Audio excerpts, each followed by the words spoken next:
now and latest, now and latest, now and latest.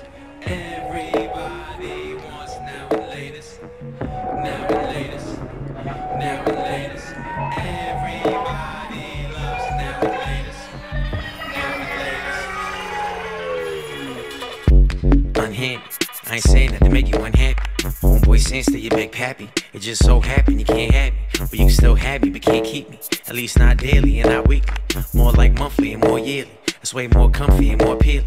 Make up lost time when you gain access. Draw hearts, think about me in my absence. Make boasts of all our interactions. Make posts, write about me in the captions. Text new pics to me when you miss me. Video when you're feeling all frisky. When you're next to me, it's a mystery. Baby girl, don't be getting all misty. Oh, here comes the best in the world. I've been known to take a second, take a rest for the girl. If you up next, lift your dress, give it a whirl. When we finish with 100, you gotta take it back to zero. Oh, here comes the bass and the ace. If you with it, we can kick it for a week for release. When I raise up out of your sight, out of your reach, just be happy that we got the opportunity. Preach. Everybody wants now and latest, now and latest, now and latest. Preach. Everybody loves now and latest, now and latest, now and latest. Know you thinking about security. Show me some maturity. Know you thinking about a family. Don't be getting mad at me. That'd be a tragedy. Know you thinking about eternity. That didn't occur to me. Still could take a turn with me.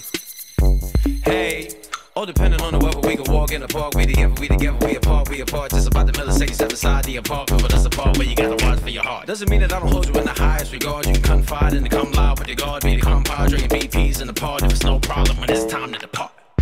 Sorry that I can't save you. Can't afford to get stuck. But now my ladies got flavor. And now our ladies get sucked up. We can do this thing all way. Can't nobody say jack. Cause now my lady beats always. And baby, nothing beats that. Everybody wants now and latest. Now and latest. Now and latest. Everybody loves now and latest. Now and latest. Now and latest. Everybody wants now and latest. Now and latest. Now and latest. Everybody loves now and latest. Now and latest. Now and latest.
One, two. Shouldn't be standing in front of the speaker.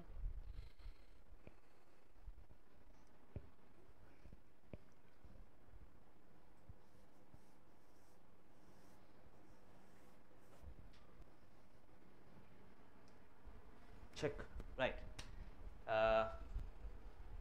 Good afternoon, guys. Thank you very much for being here. This is an expert session.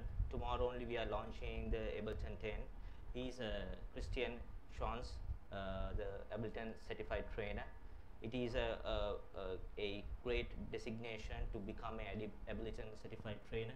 Actually, he's one of the resources traveling in Southeast Asia, plus in Europe also.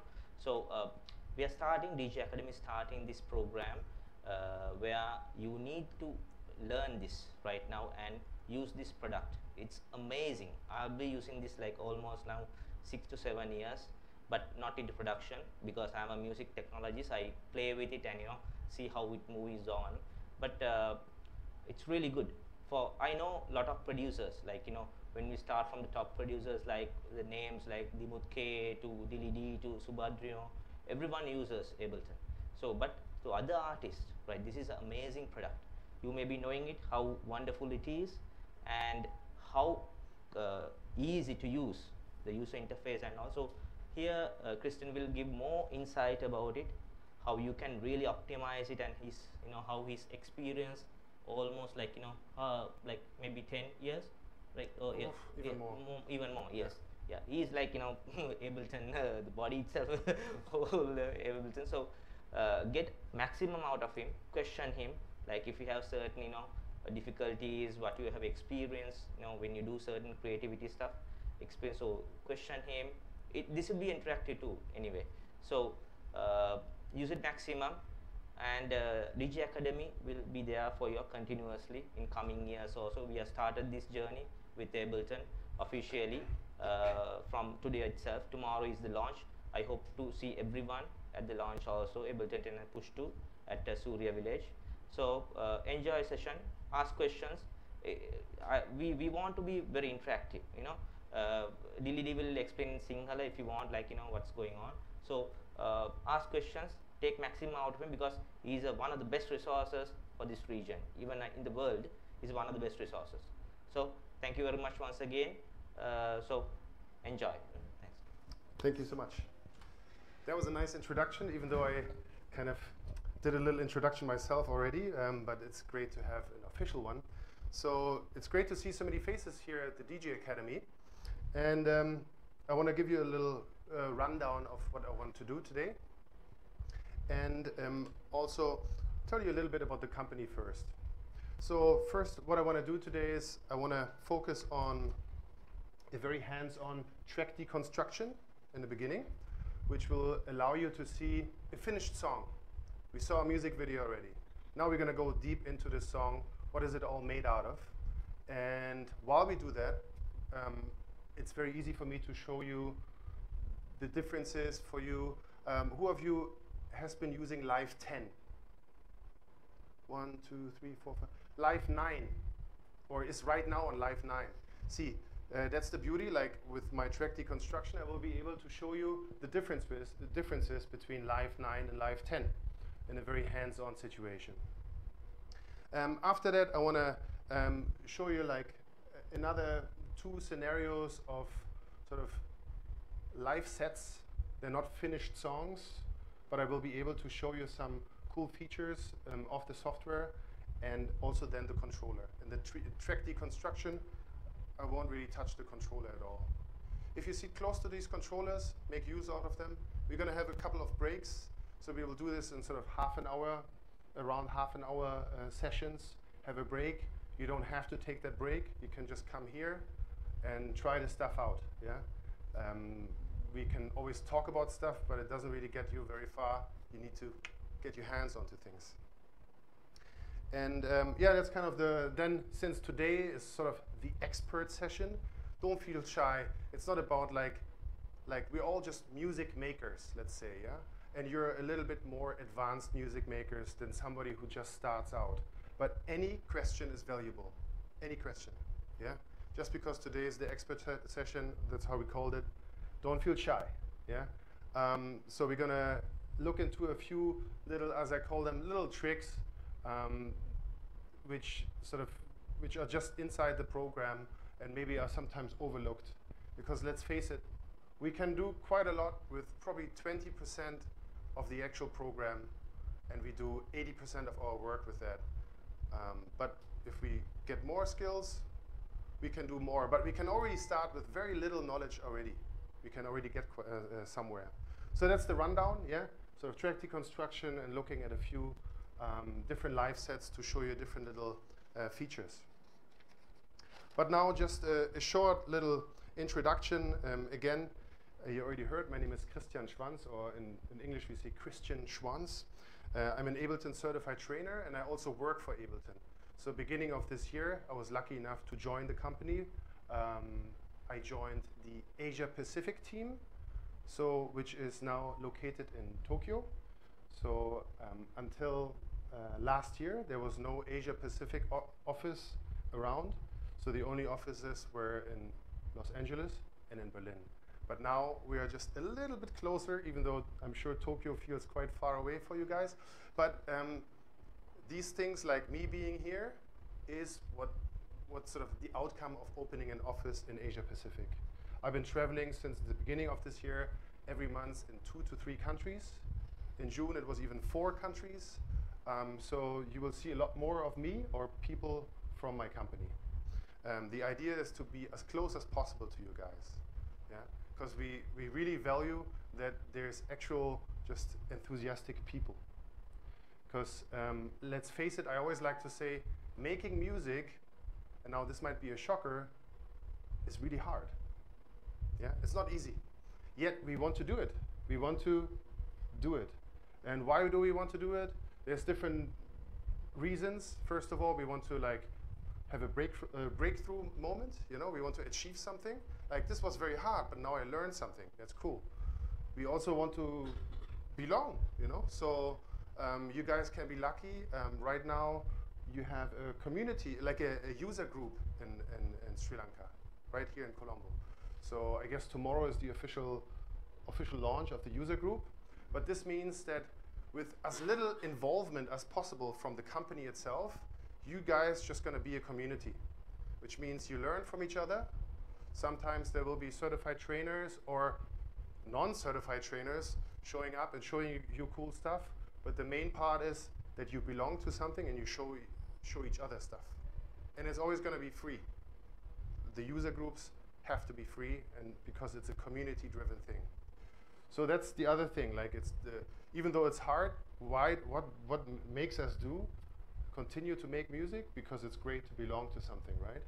And the next one is making music creates real joy, and that's what I want to show you guys. Like, for the last over 2 decades, I've been making music, and Ableton quite soon became part of my process of making music. And I started out like still being in university and focusing a lot more on music and music and music. I had friends around me who kind of pushed me, you know, maybe not all pushed me. Maybe some people were also like, nah, you gotta learn how to make your own beats, you know? So, but even that like pushed me forward. So these are all aspects of sort of making it as a music maker. Well, when I say making it, like there's also no levels to reach really, yeah? It could also be that you just use it once a week, like grabbing a guitar. It should be something like that. It should be fun, and it doesn't extremely, or in the first place, needs to be your profession. It should just be your passion in the first place. Maybe you're lucky enough and it becomes your profession. Maybe you mix it up, and like me, it's sort of a profession of making music, but also teaching music. So these are just some like insights what making music could give to you. It doesn't need to be the next big thing. Yeah. So Ableton, as you might know, is made in Berlin, and the Ableton Live 1 was actually released in 2001. The company started 2 years before that, but then obviously it takes some time to make your first product. So in 2001, Live 1 was released, and now we are here with Live 10. So it's a long journey. And as I already mentioned, the whole idea is to not just put a software out there, but try and see who's using the software and staying close to these people. So that's my little sort of just introduction out of various angles to give you a feel of what this thing is all about. And now let's get back to the actual fun part. Let's get back to music. So right here in front of us, we see the arrangement view within Ableton Live, and this is Live 10. As you would expect from somebody like me working for the company and being a certified trainer. Yeah, it's Live 10. And it's quite nice and colorful. It hasn't been always that way. So these are just, that's a small little detail. There's a lot of color coding going on in Live 10, which allows you to be a bit more sort of in focus and see what's going on. And as I said, this is the arrange view. Then I'm sure most of you know, but I'm just going to point it out anyways. Live also has, when we click on the tab button, this so-called session view, which holds, as we will see later in my live sets, sort of all these colorful little boxes here are clips, either MIDI or audio clips. And out of these audio clips, which are sort of together create musical ideas, I created this whole song. The audio clips here on this session view are arranged in a non-linear aspect. That's sort of the core and big difference to any other digital audio workstation. It's a non-linear process, which means in these clips, there's various length of material. Most of it is looped. It doesn't have to be looped. It can also be one-shot little clips. But they don't really, so to say, have a clear beginning or ending, because I could launch different clips and it all just starts happening and creates a musical idea, but in a non-linear idea, which means it doesn't just start here or ends here. Once I bring this into my arrange view and I arranged it into a song, it has a clear beginning, 0, and a clear end, which is something very radio friendly. It ends at something like 3 minutes, 30 seconds. Little magic insider tip. If you want to create songs which should be played on the radio, they can't be very long. Yeah. So then these things down here are just for you to see where I am. So right now you can see I named this one here intro, verse 1, part B, chorus, verse 2, and so on. They actually have nothing inside. They're just sort of my holders to give you a better idea where we are in the song, and also show you a little bit of not just how I created the song, what kind of instruments I used, or drum racks, and so on, but also how I arranged it, you know? So that's just for you to understand why are there these big sort of more colorful squares at the bottom.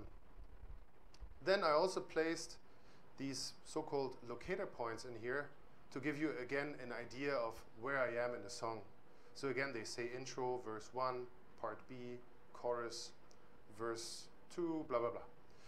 These kind of things, little insider, because this is our expert session. Sometimes you might sit in front of your own song and be like, why is it not as good as the song I really like? Song XYZ, right here. It's amazing.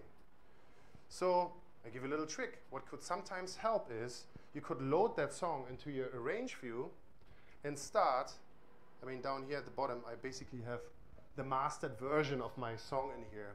You could then start doing what I did with my own song to give you an understanding where we are. You could start putting these locator points in and putting all the properties of each position, write it all down. Basically, it could be like beginning, no kicks, voices come in, you know? Like, but you're now analyzing somebody else's song. And you write that sort of in the up here in that little box. You can rename this here, right click, and sort of rename it and just put a lot of info in there if you want. Yeah, intro, no hi-hats, like whatever it is, be as detailed as possible. Now at verse 1 here, you could be more detailed, analyzing your own favorite song, and it's like the drop came in. You know, kick is there, snare does a halftime feeling, like just be as sort of detailed as possible. And you continue, and you do that for your favorite song, and you put even way more markers than I put in there. You can put them in, right? Like suddenly the hi-hat starts like doubling up, or there's a drop again, it builds up, there's a riser, like, you know, just put it all in there. Then what you do is you basically erase your sort of dream song, the one where you just know this one is great, my one sucks. Why is that? So you erased it, now I put it back in, but just to give you an idea, so you erased it, and then you will start building your own song. But you're not copying any sort of, you're not even following the scale the song was in, or like basically you only are left with these markers. Yeah, you could literally erase everything. It's all gone, and you're just there with these markers. Yeah, when you have these markers there, and you then build your own song, you basically have a skeleton of your dream song there already. Yeah, so and what you then end up with could be a bit closer to something what you really love. It's just one example of doing active listening and trying to figure out why somebody else's song really kicks ass and my song doesn't. This is streaming. Should I be allowed to swear? Or yeah. Anyways, you get the point. Like, active listening can bring you really far. Active listening could also help you to understand music you hate and why you hate it, and music you love and why you love it. You know, like, don't just analyze music you love. It's not easy for me. Like, I have to do that way more than I had to do it. Sort of, it's important to also analyze music you hate. Okay, so here we go. Sorry, I have a little bit of a flu, but I'm hanging in there. You already heard the song, but I'm just going to give you the little intro feeling here again. Everybody loves now and latest. Now and latest.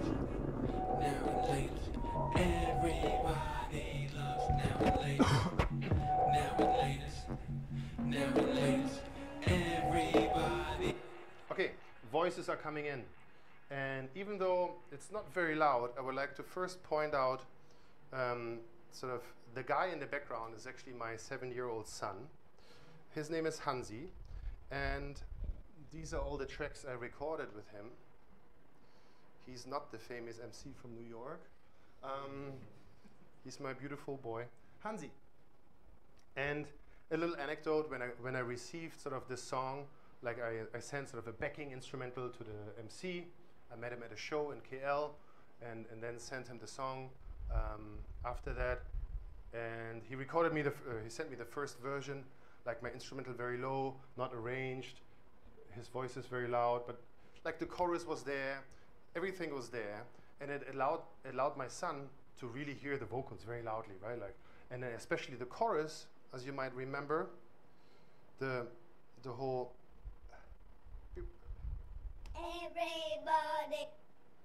Everybody wants now and latest. Now and latest. The very catchy chorus, everybody loves now and laters. Everybody wants now and laters, which is actually a bubblegum from New York. You have some now, you have some later. Yeah, it's true. He was singing along immediately. And he did that before with another song I released years ago. And I was like, I think it's going to be a hit. Like, if he sings along, you know, like, kids are just honest, right? Like, if it works, it works. And he's not going to sing along to anything he doesn't like. So I was like, he sings along. And I did that in my past, like years ago too. I always loved putting a lot of, so to say, ad-lib vocals into the song, so that a lot of it is really for headphone situations. It's not all in your face when you hear the song in the club. When you hear the song in the club, you want to hear the MC and you want to hear the beat. But if I turn the Hansi off, like my son's name is Hansi, if I turn this off, you will definitely notice it's not there. It makes the chorus so much wider and fills it up nicely and gives it a nice stereo picture, which is very enjoyable on headphones. So, as I already pointed out, here he is. And you might have noticed I have this little sort of group. It's just a group of all the Hansis in here. And I can open and close that up. And everything is now nicely here. I don't see any automations, you know, like any sort of movements for faders, which I can draw in or record on the spot. This is new in Live 10. I have a little button here where I can sort of turn them on and off. And then you see the red lines here. So if I turn them off, you don't see any of these automations, and you just see a very colorful clip there. So here's Hansi.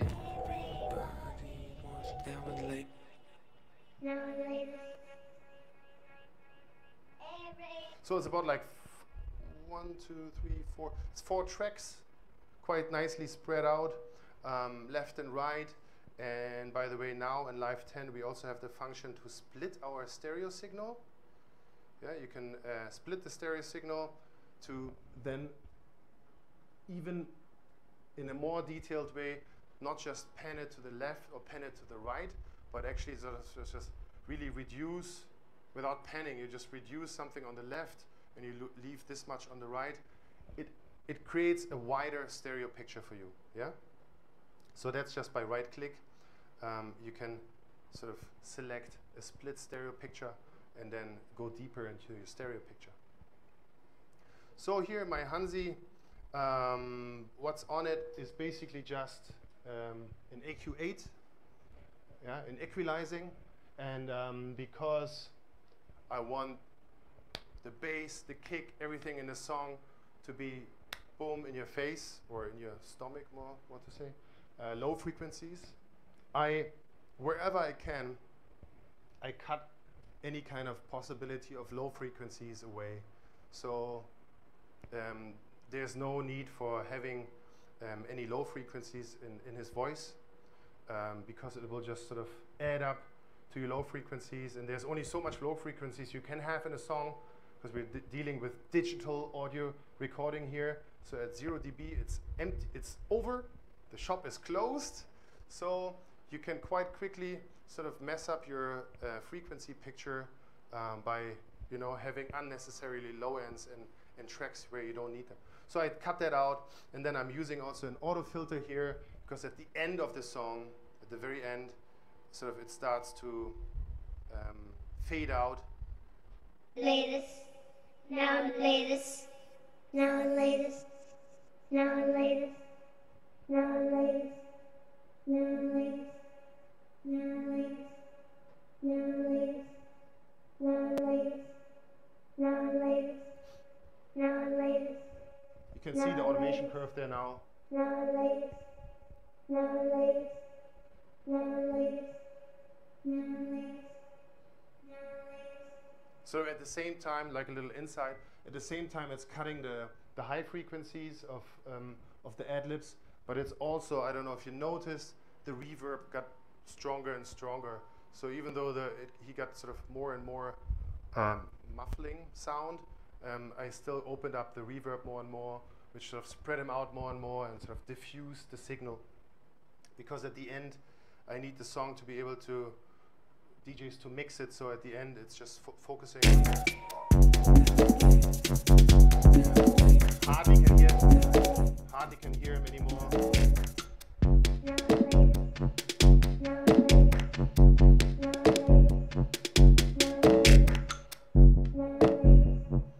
Yeah, so you get the idea.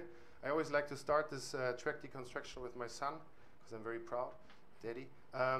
So the next thing, of course, very important in a song like this is the beat. And the beat is sort of the basic idea of the beat came with like an 808 drum rack, like a sort of a standard default 808 drum rack out of Live 10.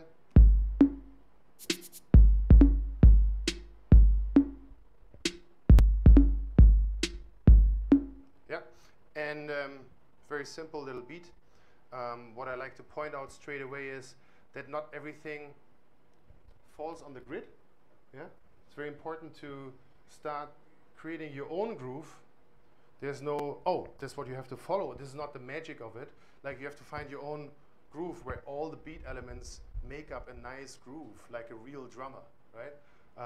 Because if everything falls into the grid, it's just very stiff and very dead, kind of. So, but yeah, it's a very simple first idea.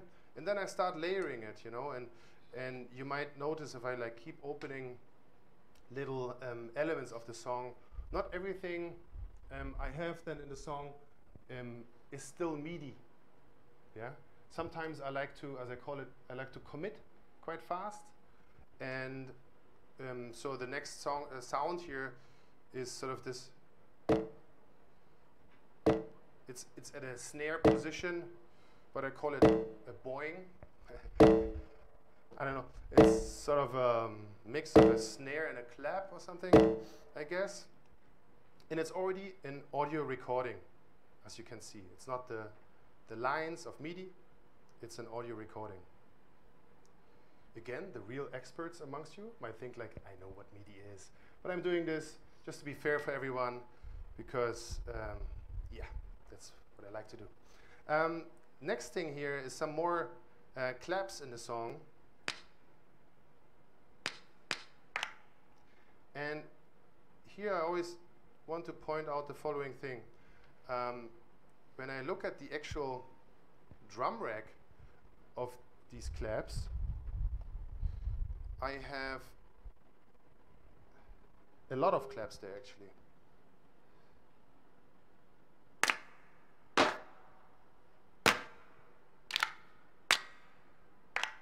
A lot. In reality, I'm only using 2.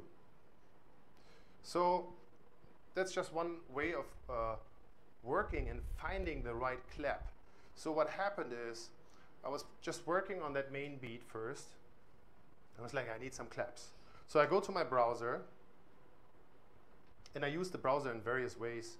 I either know exactly where to go to, or I just sort of type in something here, like clap at the top, and I go to all results, so to say. That only pops up once you write something in there. So you write something in at the top, all results shows up here, and 300,000 claps. And then what I most likely did is I either just grab a whole bunch, you know, just grab a whole bunch and just like drop them in here somewhere. And now I have all these in there. Or I just can't remember how I really did it, like, or I really just went through my claps and said, this one is nice, this one is nice, this one is nice. So I chose like 8 claps, 9, 10 claps, whatever, and I put them in, and then I start trying it out in the actual beat. So I let a beat, like a loop run. I'm just gonna only focus on the beat. I have no vocals on.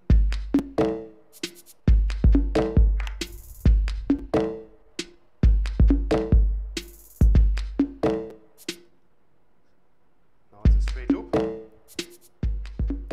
So I let this run, and what I can now do is I can sort of move them to different positions.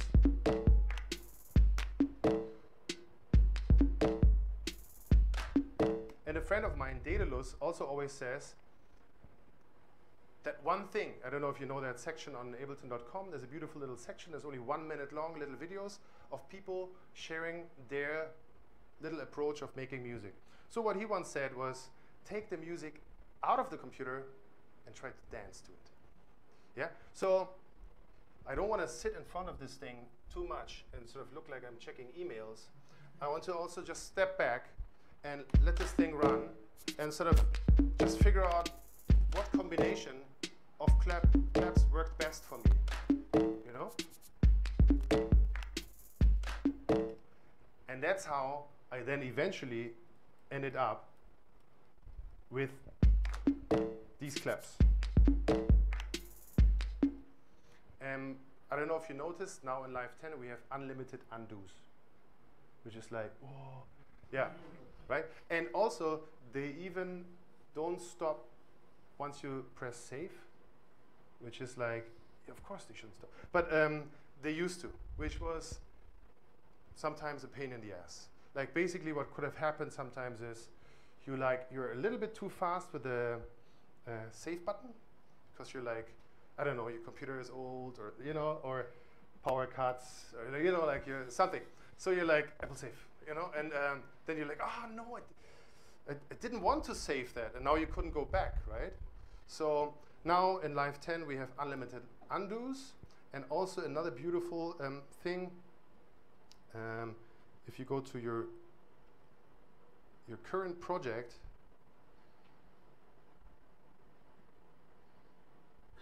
you have now at all times up to 10 backups without you doing them, yeah, which is pretty cool. So you don't even have to think about it. You just keep working, and it will just always create another version. Of course, if you just start out, there can't be 10, right? You have nothing there. So after working on a song for a while, there will be more and more backups, and then sort of they will just slide and kick the other one out.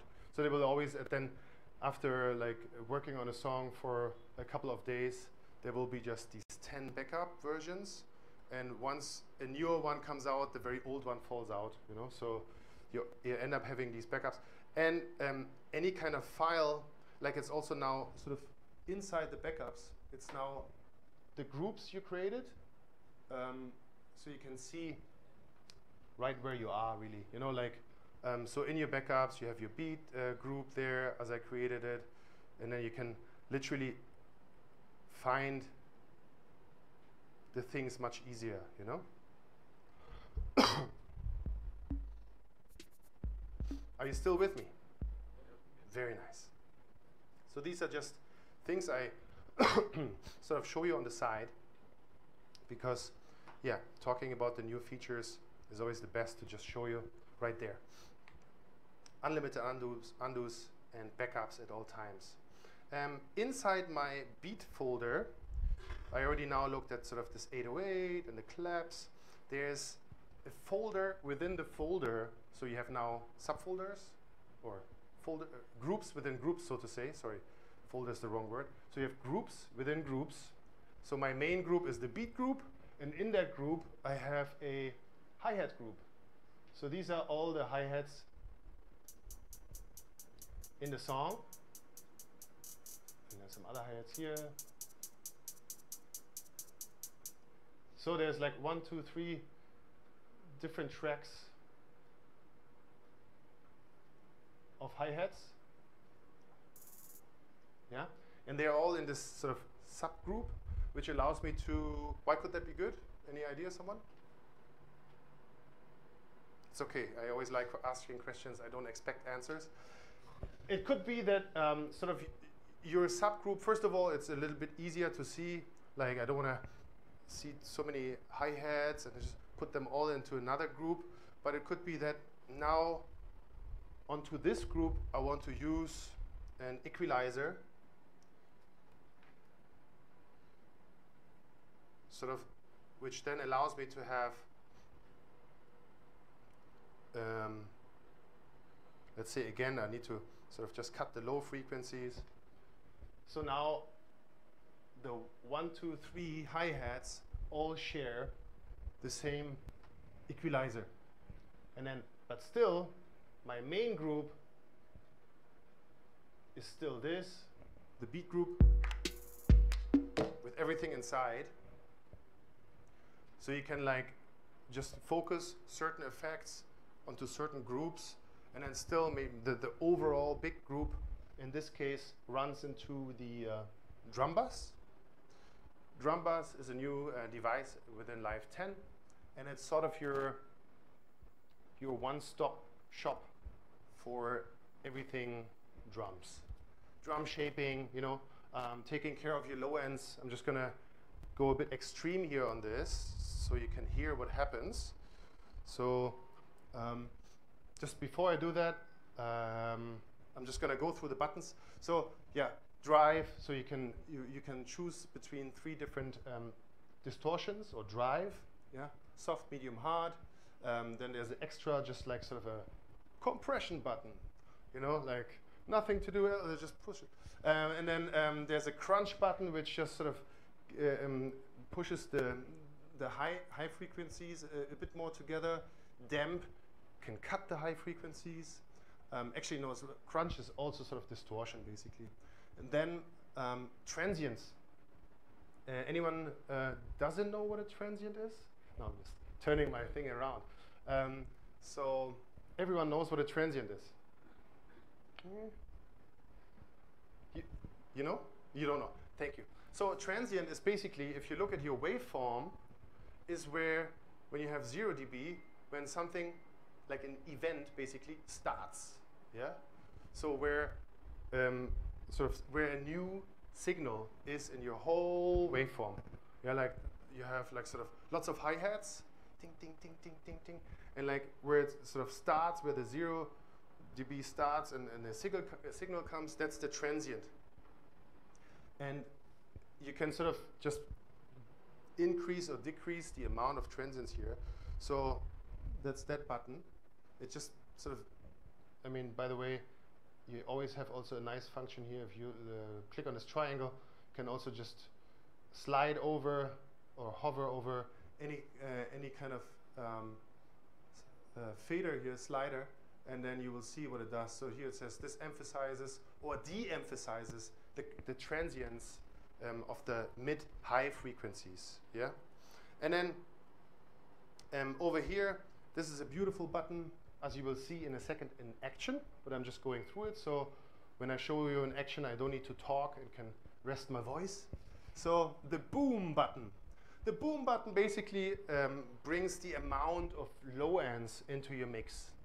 And right underneath is a very important and very amazing button called frequency, and that allows you to actually tune your low ends, which is amazing because in the past, in order to get a clean kick, you might have had to do quite a few steps to tune the lower the frequency range of that kick. What you used to have to do is maybe you cut all the frequency. You already know, oh, my bass line is in C minor. So you know the scale your bass line is in. If your kick is not in that scale, it's just going to sound really bad and muddy, and it's going to destroy your mix. So with this little button here, you can easily tune your low ends without sort of faking it by sort of cutting out all the low ends, putting a sub under your kick and tuning that sub, because it's an instrument, suddenly it's a bass basically. So that was the old way to do it, or that's one of the old ways to do it. I'm sure there were more. But yeah, so that's where you can tune your low ends, and then you can also play around with the decay, so with the length of those low ends, which is very helpful. And down here, for you, not so well readable, but once you sit in front of a computer, you can try it out. It actually shows you what frequency you would be in, which could be the other way around. You already have a beat, and you're tuning it to a low end, which really like sort of, you can feel it in your guts. It's a good low end. Then you can just say, oh, I'm in F. So you can then tune your bass line to F, and you play along, or all your instruments, of course, and you play along to that frequency. So now I'm going to show you how it kind of sounds. So,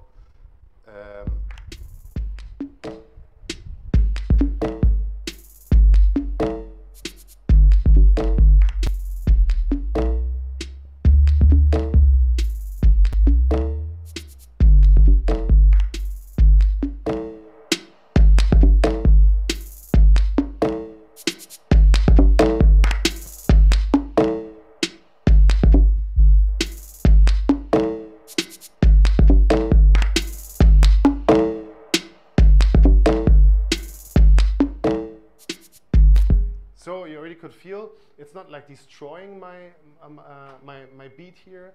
It's quite nicely shaping it to a more precise beat how you want it. So it's a beautiful little tool, and it doesn't have many buttons, but it has a lot of cool stuff actually inside.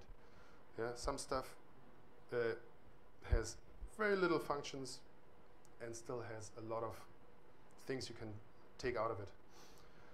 So I'm just going to go through the last little elements of this song before we're going to take our first break. But maybe before the break, I'll just let you know, ask questions. We can also sort of go segment by segment in this workshop. Could make it much better, because at the end you will have forgotten everything. Because I know you always just remember the very last 5 minutes. It's a natural thing. Like, so it happens to me too. The next element here is, I got many scoldings for this, because in my naming here it says Indian sample, but it's, I think, not an Indian sample. But I'm in Sri Lanka, so I can get away with it. It's fine. Here it is.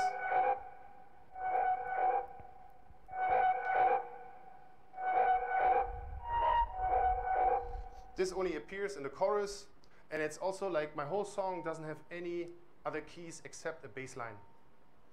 It just has a beat, a bass line, and in the chorus this flute or whatever comes in. And it's a sample, as you can see. It's inside a sampler, and all I'm doing is I'm just playing around with the I'm just doing a bit of cut off on it, so it just opens up more, closes more, and again I'm cutting away pretty much. And as cool as it is, the bass line this is the MIDI.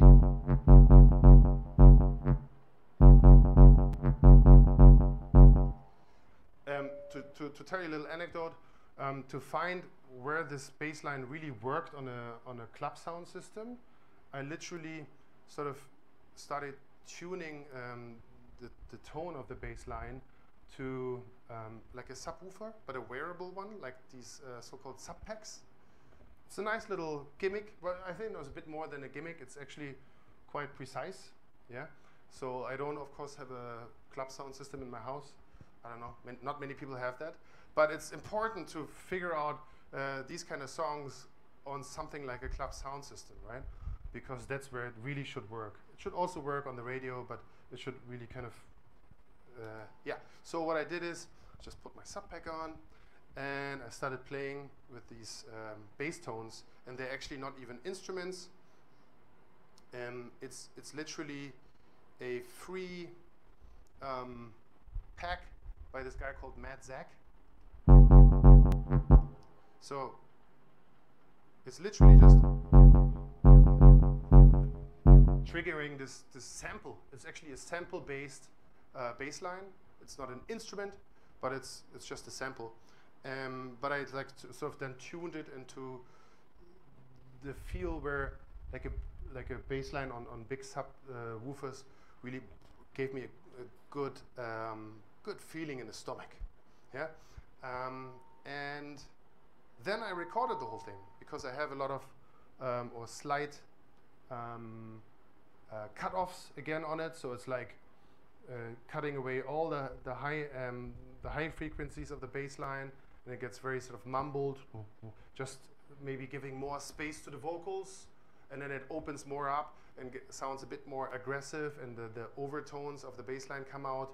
So over the course of the whole song, literally the whole song, I recorded automations and then committed, as I said earlier again already, I just committed and said, I don't want to like think about it anymore. So I just recorded the whole bass line into an audio recording. And some producers strictly end up with no MIDI at the end of their sort of arrangement cycle. But it's not like the magic thing to do. I just sort of do it wherever I feel. I don't want to like sort of look at it anymore and wonder if these automations are cool or not. So I just do it for certain elements. Don't ask me why. It's just something I do. Over the years, the last many years, you just develop some little tics. Yeah, and the most important things, except there's some like little effects here and there, is then of course the MC itself. So there's here the main. Everybody wants now and latest, now and latest.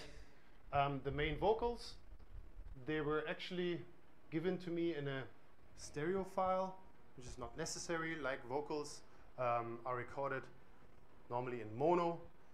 We don't actually have a stereo voice, just one.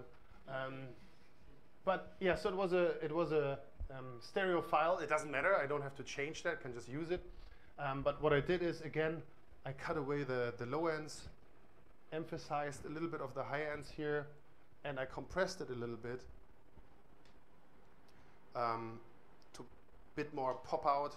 And then I sort of separated them a little bit. I had another file which I'm using at the very beginning, which is sort of like a whisper voice. Everybody wants now and latest. This was actually also in the chorus. He just sort of, the MC just doubled the chorus. It was not intended to be sort of the intro, but that's something I like then doing. Once you have everything there, your vocals, everything is there, then you just like start putting things around and figuring out where it could go. And to be honest, if I wouldn't have had my friend Phono being part of the mixdown in a beautiful studio in Berlin, owned by Apparat, I wouldn't even have the chorus, the first chorus where it is. Everybody. This first chorus, like for some reason, like when you work for a long time on a song, sometimes you just make really stupid decisions. And I had this long build-up. As you can see, it's actually sort of like quite a long build-up intro anyways. 16 bars of intro, and then the first verse of 16 bars, then sort of this B part, and then I had a drop again. You know, and I couldn't tell that anymore. That's why I think it's also important for you to know, well, there's quite a few people here in the room. You could all share music with each other. I don't know who of you actually, how many know each other? Like, do you all know each other? You've seen each other before? No, but the beauty is make use of that, yeah? Like, constructive feedback is the best thing you can get. Like, shoulder pads are cool too, you know, amazing, but they don't really get you very far.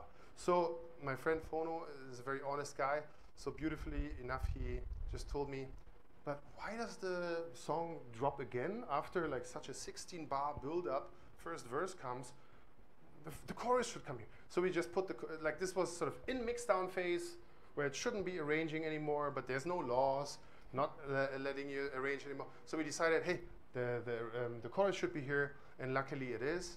And we also made this decision to put, there's a little sort of, as if Homeboy Sandman shouts into the recording.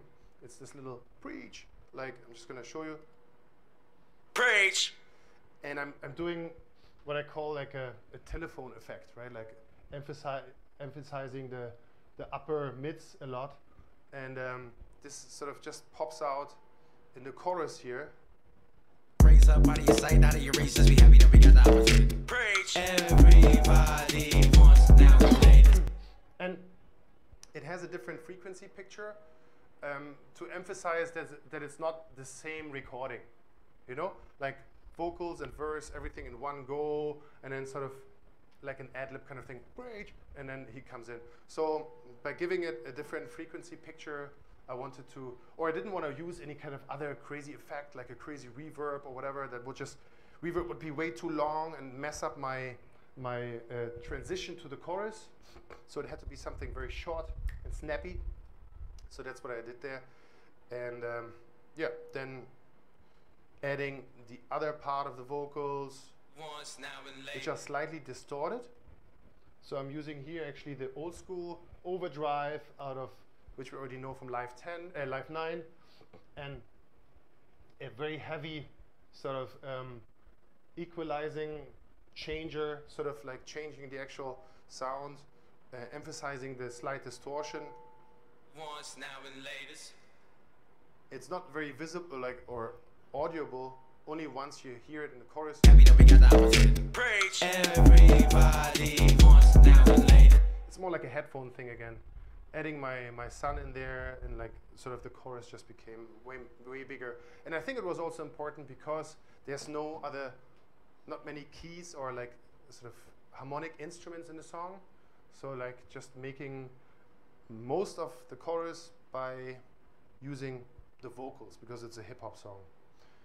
Yeah, those are all the elements in the song.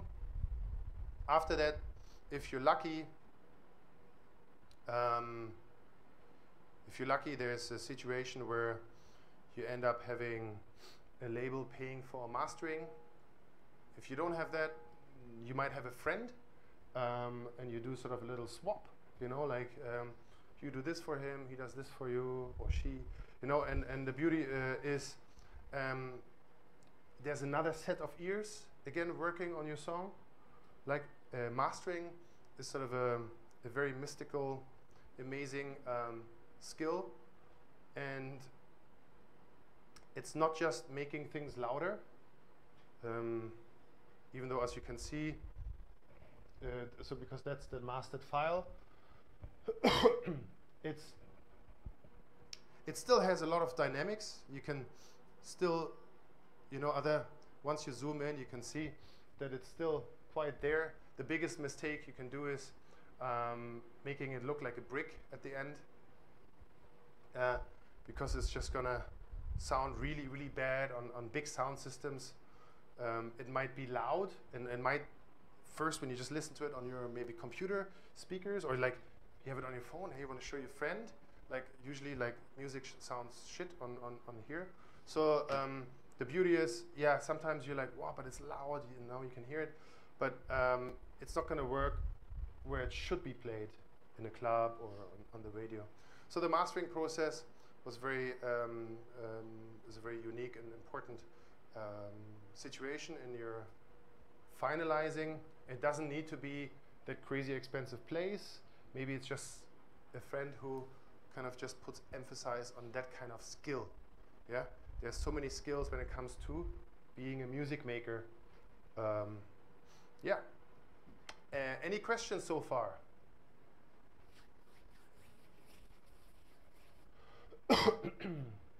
Who liked the song? Nice, okay, cool. Yeah, so it was actually released last year on this Berlin label called Monkey Town, owned by friends of mine called Mode Selector. And yeah, but then again, we live in a beautiful, the beautiful age of technology. It could be that you just do everything on your own. You start a Bandcamp page. Who of you knows Bandcamp? Bandcamp?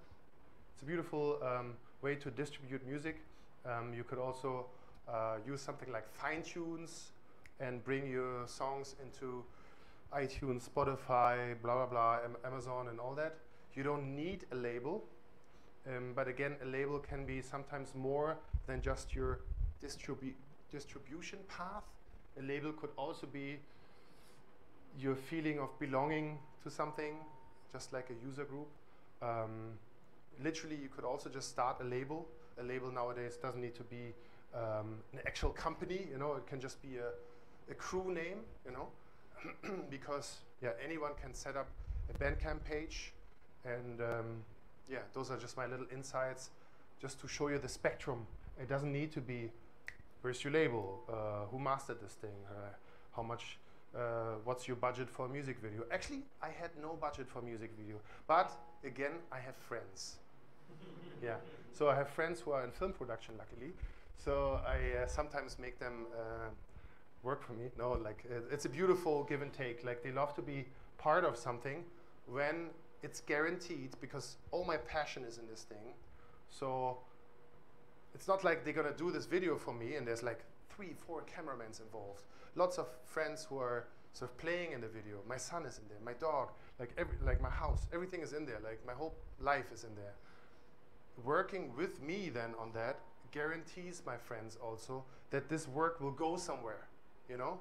So like choose your friends wisely, not in a sense like so you can use them, no, like so you can all work together. That's what I mean, you know, like so that it's guaranteed that when we work together on something, I'm not just going to put it on my hard disk and nothing happens with it, or you're going to say, yeah, I posted it on Facebook.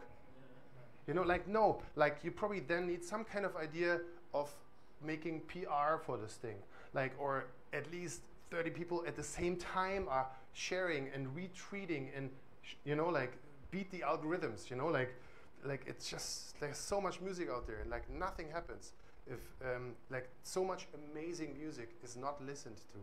So make use of networks and it will do wonders. End of first part. Let's take a break.